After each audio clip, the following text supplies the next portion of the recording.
La televisión mexicana tiene todo tipo de misterios, todo tipo de lados oscuros y también situaciones extrañas que la rodean. Aquí en esta sección abordamos todas esas leyendas que permanecían ocultas en el canal.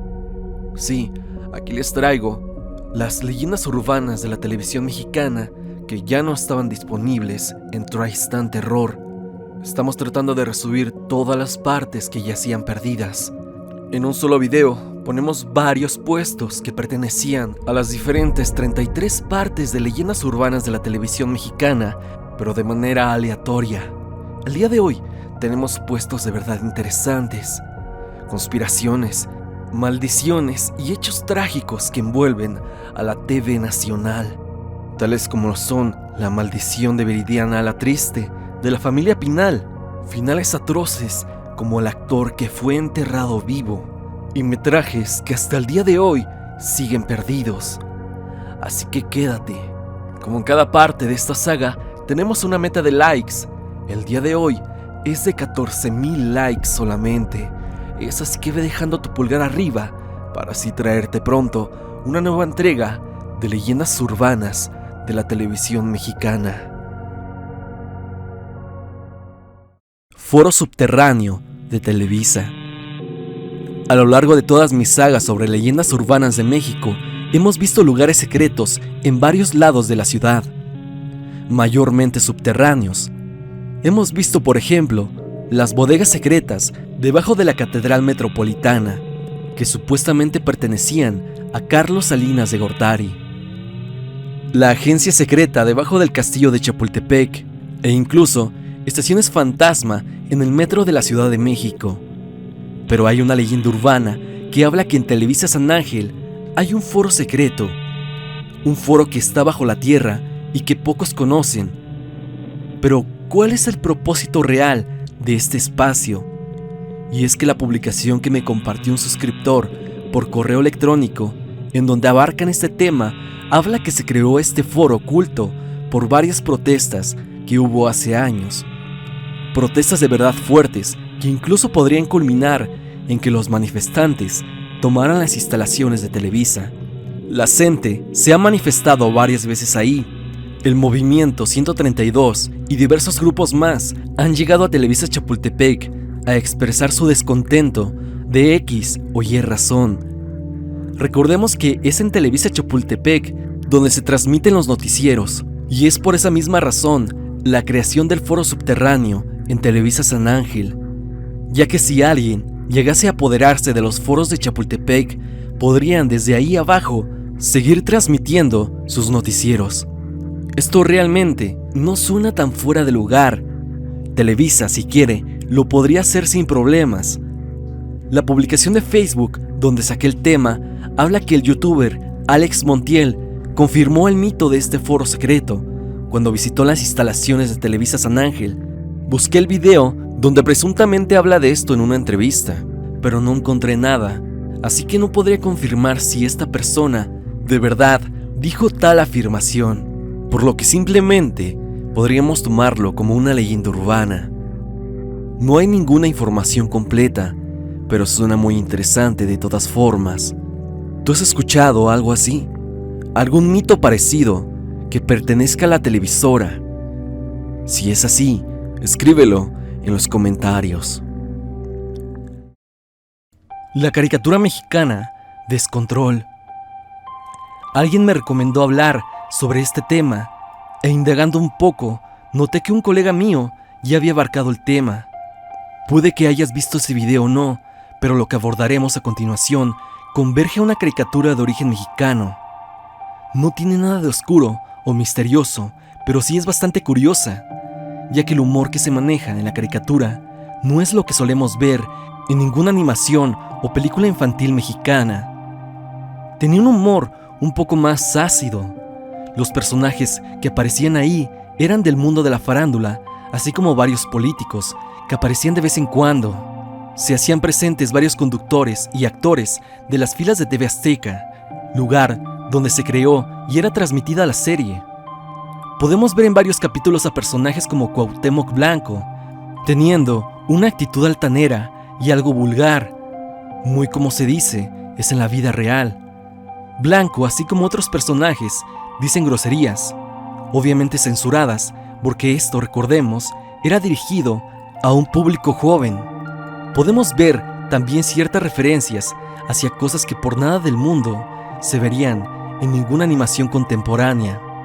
O vemos ciertas cuestiones que rodeaban a tal o cual personaje público y que llegan a ser algo oscuras si las vemos con el lente adecuado. No sé por qué, pero la serie comúnmente usaba a Carlos Salinas de Gortari para burlarse de él, al menos esto en varios episodios que vi. También hay que comentar que Paquita la del Barrio y Carmen Salinas eran los principales personajes de la serie y fungían un papel como de agentes secretos e interactuaban con diferentes personalidades del espectáculo, así como políticos. Esta serie está muy hecha para su tiempo, no por todos los chistes ácidos y las tramas, sino porque si desconocemos los problemas y situaciones que existían en aquel 2005, cuando se lanzó la serie, no entenderemos muchas referencias que se hablan, pero otras más, muy probablemente las entiendas fácilmente. Yo no recuerdo haber visto esta caricatura, ni tenía idea de su existencia, porque al parecer era muy chico cuando fue lanzada, pero tú ponme en los comentarios si es que la veías. Según lo que yo encontré, era transmitida a las 9:30 de la noche por el canal 7, por lo que si en efecto tú la veías, dime qué capítulo recuerdas y qué te hacía sentir esta animación tan curiosa y que claro, para nada podría lanzarse en la actualidad. Ahora pasemos con el siguiente puesto. Rojo Amanecer. No sabía dónde meter este puesto realmente, ya que no pertenece a la televisión directamente, sino a un proyecto fílmico. Pero creo que no hay mejor sección en mi canal para mencionarlo. Rojo Amanecer es una película mexicana del año 1989 que abarca el terror que una familia vive en un departamento, pero que llena de miedo a esa familia, pues básicamente ellos vivían en un departamento del edificio Chihuahua, en Tlatelolco. La familia del departamento está conformada por 2 hijos que apoyan el movimiento y son universitarios, otros 2 hijos más pequeños que van en la primaria, la madre, el padre que se desempeña como funcionario en el gobierno de la Ciudad de México, y el abuelo, un hombre mayor que participó en la Revolución Mexicana. Toda esta familia se ve envuelta en un problema cuando los hermanos mayores traen a un amigo herido después de que comenzara el alboroto en la Plaza de las Tres Culturas, y después meten a más estudiantes al departamento. Después de varias circunstancias, los francotiradores, que en verdad eran parte de un movimiento paramilitar del gobierno, irrumpen en el departamento buscando estudiantes y acaban con todos. El film es fuerte y retrata con crudeza los eventos del 2 de octubre, y eso mismo hizo molestar en cierta medida al gobierno de aquel entonces, que era comandado por Carlos Salinas de Gortari. Se habla que fue él y el PRI quien oponía mucha censura respecto a los hechos del 2 de octubre, principalmente porque Díaz Ordaz pertenecía al PRI, y recordemos que la película era de 1989. Apenas unos meses atrás había sucedido el misterioso fraude electoral del 88, que benefició al PRI y trataban de limpiar su imagen. También lo pasado en Tlatelolco se tenía prohibido hablarlo en radio y televisión.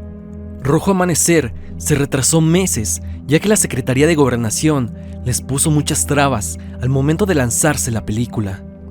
Tuvieron que recortar escenas que se consideraban inapropiadas, y en especial aquellas donde se mostraba al ejército mexicano haciendo cosas indebidas. Había muchas cosas que se censuraban y eran calladas, y Rojo Amanecer fue penada desde el guión, pasando porque muchos directores y productores evitaron tomar el proyecto por miedo a la censura, pero sobre todo a represalias contra su persona y quizá su familia. Fue hasta que el guión llegó con el director Jorge Fons y la actriz María Rojo, que contactan a Héctor Bonilla y así encuentran el financiamiento para la película. Es así que el filme empieza con muy poco presupuesto, pero sobre todo en completa clandestinidad. Solo había una locación que era un pequeño cuarto ambientado para parecer un departamento de la unidad habitacional de Tlatelolco. Se habla que todos los actores actuaban estresados y preocupados, y que cuando salían del set de grabación lo hacían de manera rápida, ya que tenían una paranoia por miedo a ser descubiertos y quizá encarcelados. Por lo que muchas escenas donde vemos estresados y con miedo a los actores era totalmente auténtico. Para la escena final, tuvieron que transportarse al edificio Chihuahua en Tlatelolco para grabar la escena final, en donde el hijo pequeño de la familia y único sobreviviente sale de su departamento abriéndose paso entre basura, balas y sangre que yacen en el piso, y así él se dirige a la Plaza de las Tres Culturas. Grabar esta última escena en Tlatelolco levantó sospechas de varias autoridades, pero no pasó a mayores. Teniendo la cinta completa, tenían que buscar ahora a quien les revelara los rollos para posteriormente editar la película. Ya editada, enviaron la cinta a la Dirección General de Radio, Televisión y Cinematografía, los cuales no les decían si se aprobaba o no la película. Pasaban meses y todo apuntaba a que el gobierno se quedaría con la película. Pero debido a la presión mediática de diarios y de la gente, el filme fue visto por el presidente Salinas de Gortari, quien dio el visto bueno, claro, con ciertas censuras. La cinta fue estrenada en la Cineteca Nacional el 18 de octubre de 1990. Cabe mencionar que antes de la fecha de estreno, ya circulaba en Tepito un extracto de Rojo Amanecer a modo de película pirata. Esto mientras se encontraba la cinta en la Dirección General de Cinematografía, lo que indicaba que alguien había sacado una copia. Rojo Amanecer tuvo cifras increíbles en taquilla, cosa que incluso la llevó a ganar muchos premios Ariel, pero no fue llevada a los Oscar porque prefirieron poner a otra película para concursar. Sin duda esta cinta nos retrata fielmente la feroz censura que se ejercía en México. Hoy en día, todo lo que hizo la producción para completar la película suena fuera de lugar, pero recordemos que eran otros tiempos, en donde todo pasaba por el ojo del gobierno y cualquier tipo de manifestación mediante el cine era minuciosamente vigilado. La película sin censura y con todas las escenas grabadas las posee Carlos Slim y es el dueño legal de esta cinta. Vale la pena mencionar que muchos de estos datos fueron recopilados del canal de cine que estás viendo en pantalla y que te recomiendo encarecidamente. Déjame tu pensar sobre la película Rojo Amanecer en la caja de comentarios. Un retrato crudo de un México espantoso que fue muy real y que según varias personas que vivieron el movimiento del 68 no le hacen justicia a las aberraciones que el gobierno cometía en esos años. Ahora pasemos con el siguiente puesto. ¿Acaso hay un destino peor que la muerte? Muchos se han preguntado eso, y entre estos miedos, el ser enterrado vivo es el que más causa terror, y las razones son más que obvias. Y es que da ansiedad tan solo imaginarse de estar bajo kilos y kilos de tierra, sin un lugar para donde ir, estar en completa oscuridad, pero sobre todo, saber que ese será el lugar donde pasarás tus últimos momentos de vida. Un infierno por donde se le vea. Y te digo todo esto porque existe la leyenda urbana de que el actor del cine de oro mexicano, Joaquín Pardavé, fue enterrado vivo. El 20 de julio de 1955, los medios de comunicación, especialmente la prensa escrita, daba la noticia del fallecimiento del actor mexicano Joaquín Pardavé Arce, el cual había hecho 104 películas y aparte era director y guionista. Eso sin mencionar que también era músico. La fama de este hombre era comparable con las más grandes estrellas del cine de la época. Es por esto que cuando falleció, el mundo del espectáculo, así como el público en general, quedó impactado ante la noticia. La leyenda urbana hablaba que Pardavé sufría de catalepsia, un trastorno que se caracteriza por inmovilidad y rigidez del cuerpo, La pérdida de sensibilidad y la capacidad de contraer músculos, así como que los signos vitales, bajan a tal grado que el cuerpo aparenta ya no tener vida. Esta condición que desafortunadamente se conjugó con que su médico de cabecera no estaba en la ciudad y otro médico, al revisarlo y sin saber de su mal, rápidamente lo declaró sin vida. Esto para después hacer el funeral y ser enterrado en la sección de actores del Panteón Jardín de la Ciudad de México. Pero esta leyenda surge del último día de vida del actor. Joaquín Pardavé, como de costumbre, se levantó muy temprano, desayunó y se dirigió a los estudios de grabación en donde se estaba grabando la película La Virtud Desnuda, dirigida por Jesús Díaz Morales. Película donde se le veía muy alegre y vital, cantando y bailando. Después de una larga jornada de trabajo, el actor, en vez de irse a su casa a descansar, se cambia de ropa y decide ir, junto con su sobrino, Gustavo González, a un boliche de la ciudad, donde ya tenía una cita con un compañero de estudio. Jugó, se divirtió y tiró algunas líneas. Y después llegó a su casa en la tarde-noche con un fuerte dolor de cabeza. Se recostó para nunca volverse a levantar. Su esposa contactó a un médico y al llegar, este declaró que le dio una embolia fulminante al actor de 55 años. Él fue, posteriormente, velado y enterrado en el viejo Panteón Jardín, pero a los 3 días de su entierro, el periódico El Zócalo publicó que el actor Joaquín Pardavé había sido enterrado vivo. Esto después de una larga agonía.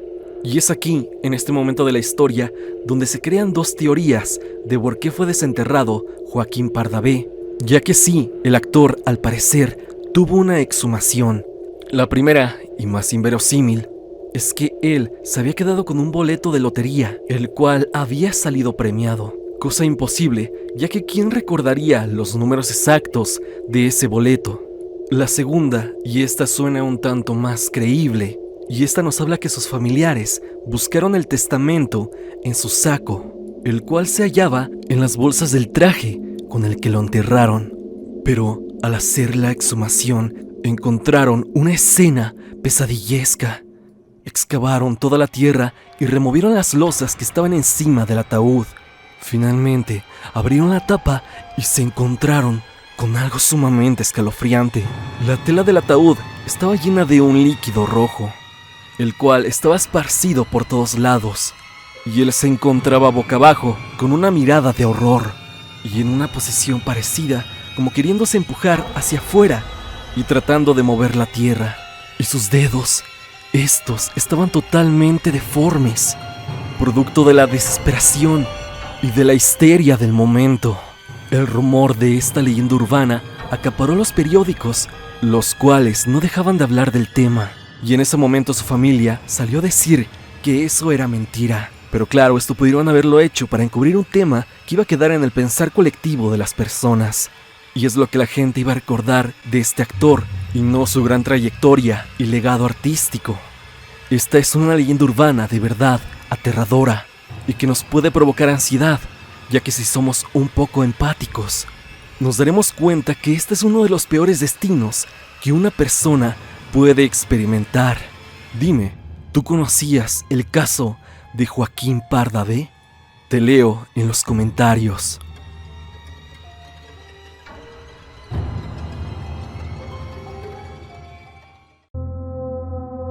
La maldición de Viridiana la Triste. En la parte anterior de esta saga de videos, hablé sobre la maldición del programa Cachún Cachún Ra Ra, show juvenil de mediados de los 80s, producido por Televisa, donde surgieron estrellas importantes como Eugenio Derbez, Anabel Ferreira, Pedro Damián, entre otros. Y vimos en ese puesto cómo muchos de sus actores fallecieron de maneras raras siendo jóvenes, y algunos más de grandes, adjudicándoles así una maldición que se llevó a muchos actores en un muy corto tiempo.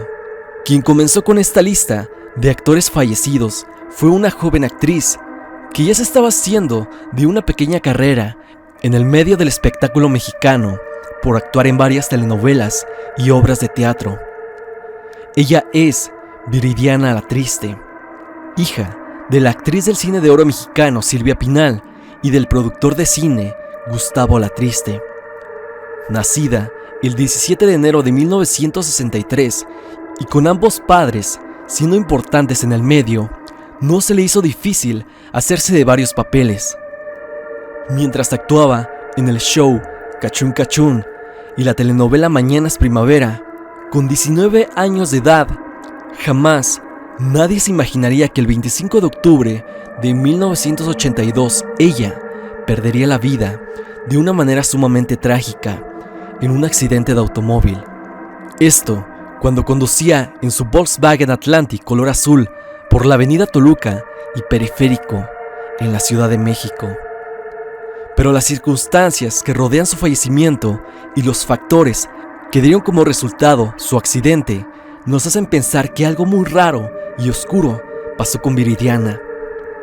Ella había organizado una reunión junto con su novio Jaime Garza en un departamento donde invitaron amigos de Viridiana que actuaban en la obra Tartufo o El Impostor, donde ella tenía un papel.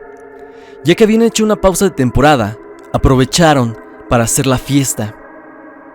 De pronto, Viridiana le dice a Jaime Garza, a mitad de la fiesta, lo siguiente: oye, córrelos, quiero que se vayan, quiero estar sola.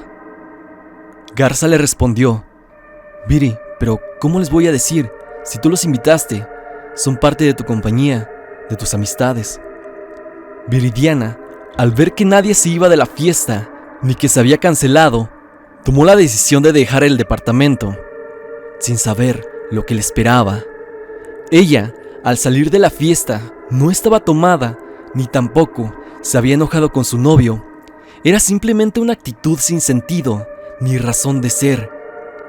Ella, de un momento a otro, se puso así y salió para encontrarse con su destino.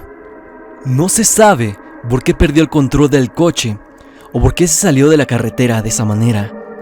Lo seguro es que Viridiana no tenía el cinturón de seguridad y se pegó en la sien con el techo de su Volkswagen. Eso es lo único seguro. Su hermana, Silvia Pasquel, dijo que tenía muchas ganas de asistir a la última participación de la obra de Viridiana y que la noche que chocó se sentía bastante intranquila y no podía conciliar el sueño. Tal vez una premonición. Y es hasta la mañana siguiente cuando se entera del fallecimiento de su hermana. Todo esto es extraño y bastante denso, pero anterior y posterior a esto nos enteramos de algo bastante oscuro que pasó en la familia Pinal, y más exactamente con el nombre Viridiana. Este nombre fue tomado de una película dirigida por Luis Buñuel, protagonizada por Silvia Pinal, La Cinta Viridiana, de 1963, película que tuvo muchísimos problemas entre las productoras y con la misma iglesia cuando la catalogaron como blasfema por prejuicios de la época. La cinta, desde ese tiempo, tuvo dificultades y muchos la atribuyen al mismo nombre de esta. Después de lo de la película, pasó lo de Viridiana y más adelante le sucedería algo horrible a la nieta de Silvia Pinal, hija de Silvia Pasquel, la cual fue nombrada Viridiana en honor a la joven fallecida.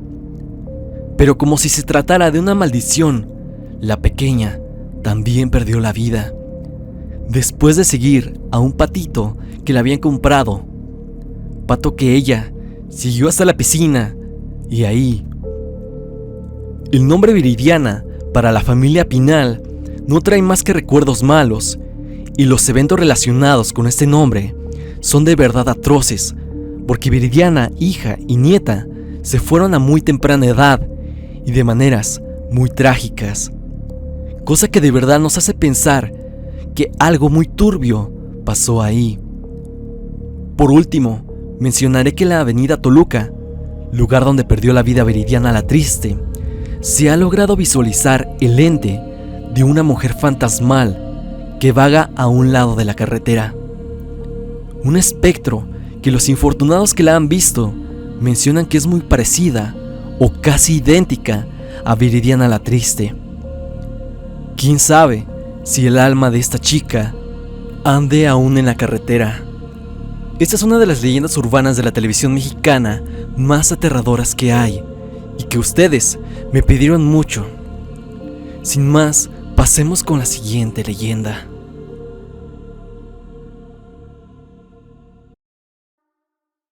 Los Fabulojos. Esta, más que ser una leyenda urbana, podría tratarse de una teoría de conspiración, y no sé si haya muchos en la audiencia que recuerden estos artículos que fueron distribuidos por nada más y nada menos que la televisora más grande de México, Televisa. Los objetos a los cuales me refiero se llamaban los Fabulojos, unos lentes de cartón que tenían el típico efecto anaglifo, donde cada lente tiene un color rojo y azul.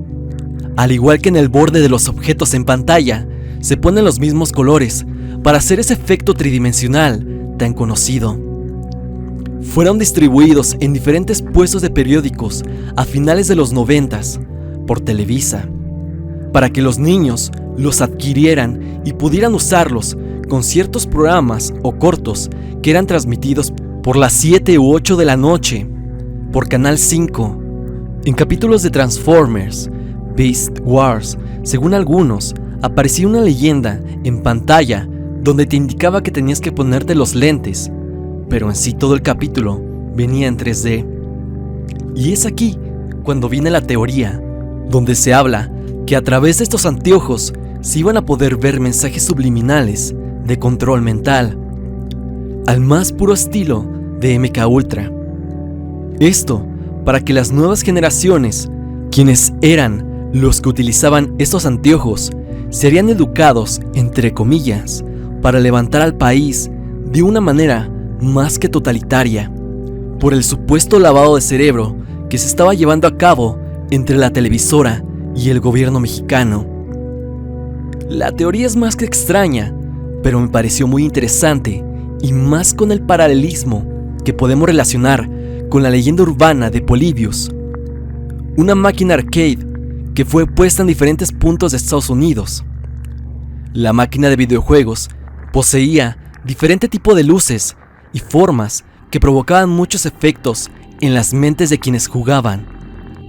Quienes iban a dejar las máquinas arcade a los videojuegos eran unos hombres vestidos de negro que supuestamente eran parte del gobierno de Estados Unidos, o por lo menos eso dicta y relata la leyenda urbana. En este caso de los Fabulojos, se dice que el extinto CISEN, que era la CIA mexicana, tenía mucho que ver con estos experimentos. Se habla que cuando esto fue muy obvio, se empezaron a retirar paulatinamente los Fabulojos de los puestos de periódicos. Pero aún, hoy en día, hay gente en internet que conserva los suyos. Y también, si tú lo deseas, puedes buscar comerciales de los Fabulojos creados por Televisa aquí en YouTube. Esta es una leyenda urbana que me gustó muchísimo y de la cual estoy seguro que muchos de ustedes no conocían. Pero dime, ¿tú crees que los Fabulojos realmente tenían algo muy oscuro detrás? ¿O simplemente fue una idea de la cual no se le pudo sacar todo el jugo debido a las limitaciones de la época? También escríbeme si tú llegaste a tenerlos o usarlos. Te estaré leyendo en los comentarios. Lost Media. Los metrajes perdidos de la televisión mexicana ya han sido temas de discutir en esta sección. Metrajes que por alguna razón tienen una historia por lo menos peculiar detrás de ella, aunque también existen metrajes que serían horribles de observar por todo el contexto que les rodea. Y el día de hoy te contaré un metraje perdido de Televisa. El jueves 19 de septiembre de 1985 fue un día oscuro para todos en la capital mexicana, pero más para aquellos que tuvieron la desgracia de quedar bajo escombros. Aquí hay que recordar que uno de los tantos edificios que se vinieron abajo era uno que se hallaba en Televisa Chapultepec. Periodistas Locutores, presentadores y camarógrafos se quedaron bajo los escombros, y uno de ellos, quien más destacaba, era Félix Sordo, un periodista que ya se estaba ganando un lugar en las filas de Televisa y que por voz de muchas personas del medio era una gran promesa de la televisora. Él estaba en su programa matutino cuando comenzó el temblor y al parecer no le dio tiempo de escapar y quedó bajo el concreto. Se habla que estuvo varios días ahí y que no hubo éxito en su rescate. Y de aquí nace nuestro Lost Media. Poco tiempo después, en el programa de Jacobo Zabludovsky 24 horas, aparecía en escena un comediante de nombre Héctor Kiev. Recordemos que aún se sentía cerca los eventos de septiembre del 85 y a Kiev no se le ocurrió mejor idea que contar lo siguiente. Félix, además de sordo, era mudo, porque le hablaban y no contestaba, refiriéndose a que los equipos de rescate llamaban a Félix Sordo para auxiliarlo, pero no recibían respuesta. Este chiste, que tocaba no solo las fibras más sensibles de la gente que vivió de primera mano el temblor, sino la familia misma de Félix, se sentía bastante inapropiado. Zabludovsky informó a Emilio Azcárraga Milmo, presidente de Televisa, sobre lo pasado en su programa. El dueño de la televisora, sin pensarlo mucho, despidió a Héctor Kiev. El clip de 24 horas, donde el comediante cuenta el chiste, no se encuentra por ningún lado, pero hay registros de que así pasó, y seguro hoy en día yace en algún almacén de cintas viejas de Televisa. Otro caso que vale la pena traer a colación es el del programa Batas, Pijamas y Pantuflas, donde Gustavo, el Conde Calderón, junto con Sergio Rod, protagonizaban este programa de radio. Ellos, en la mañana del 19 de septiembre del 85, estaban en su show, como lo hacían todas las mañanas. Y fue entonces que a las 7:19 comenzó a temblar. Se asegura que ellos mantuvieron la calma y en vez de salir huyendo, trataban de apaciguar a los radioescuchas, pero el edificio donde estaban se desplomó. Lo último que se escuchó de ese show fue el edificio caer y después todo quedó en silencio total. No existe o no han revelado el audio original de aquel programa, tan solo hicieron una recreación de lo sucedido, por lo que esto también ocupa un lugar como un metraje perdido. Estos dos pequeños Lost Media no los conocía y fueron recomendados por ustedes, así que si tienen más metrajes perdidos que quieran que conozca, háganmelos llegar y así quizá haga una recopilación de estos metrajes.